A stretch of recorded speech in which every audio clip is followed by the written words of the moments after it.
Loh. Prince. Tingnan mo, Prince. Ano? Yung video natin sa Reels ba, yung nag-trending. Yung ano ba, yung sabi ko sa iyo, pakiabot ka ng ano, yung helmet at kabinigay mo yung ano ba? Kasirula. Yung kasirula na may tubig at naligo ako. Wala sa oras. May nag-comment dito, sabi niya sa comment section. Papalo po at panotis. Thank you. Sabi ni ano, Kayo Sama Vlog. Oh, Kayo Sama Vlog. Pinalo na kita, Prince. Kayo Sama Vlog at ano, salamat sa suporta sa aming video na to. Salamat. Salamat, Prince. Salamat. No, notice na kita sa video ito. Kayo Sama Vlog. Salamat. Dito kami sa ano, sa Kakahuyan ngayon mga friends kasi nanguha kami nito, yung marabilis ba. Pagkain namin sa mga baboy namin na kasi wala kaming, kasi sasagol namin dito sa kuan sa yung lamaw. To.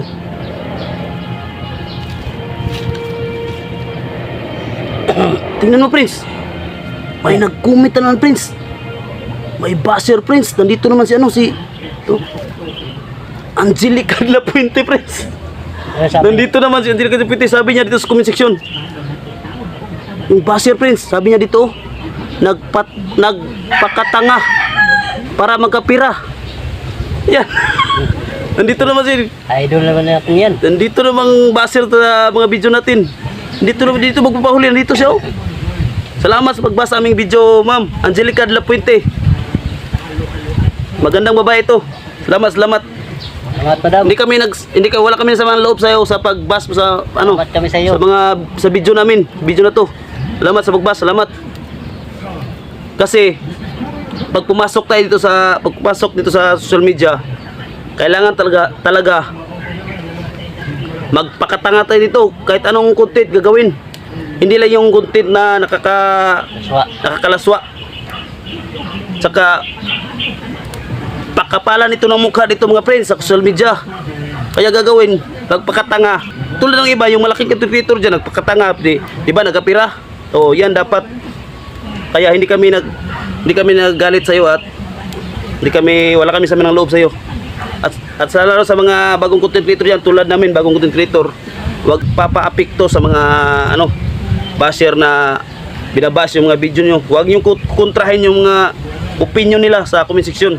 Mamahalin natin yung mga basher kasi malaki rin tulong yung mga basher sa nakadagdag rin sila ng views. At sabi ng iba, yun daw ang magpapasikat sa video yung ginawa natin. O ayan, huwag nyo. Kaya Angelica de la Puente, shout out sa iyo, Ma'am Basher. Ma'am Basher ang tawag dito lang. Ma'am Basher tawag natin ito, Prince. Kasi palagi ito eh. Palagi ito pag mag-trending yung reels video natin. Nandito to si Prince Angelica de la Puente from Cagayan de Oro to.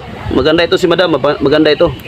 So ang ma-advise ko sa mga content creator na baguhan tulad namin, huwag natin kontrahin yung mga basher.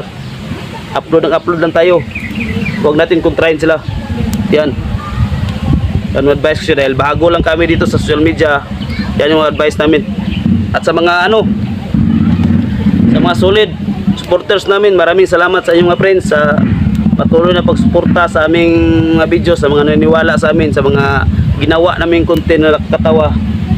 Maraming salamat sa inyo mga friends. Salamat talaga.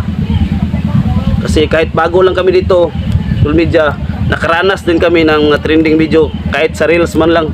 Kahit sa reels kami hinila ni pero nag-upload din kami sa sa long form video kasi sa reels talaga ako nagsimula. Kaya maraming salamat sa mga nagsuporta sa reels video namin at sa mga long form video namin. Maraming salamat sa iyo, Prince. Mabuhay tayong lahat at sana aangat tayo sa mga baguhan, lalo sa mga bugang content. Sana aangat tayong lahat dito. At sana yung sabi ko, wag natin kontrahin yung mga basher. At yun lang po, maraming salamat sa inyo mga friends.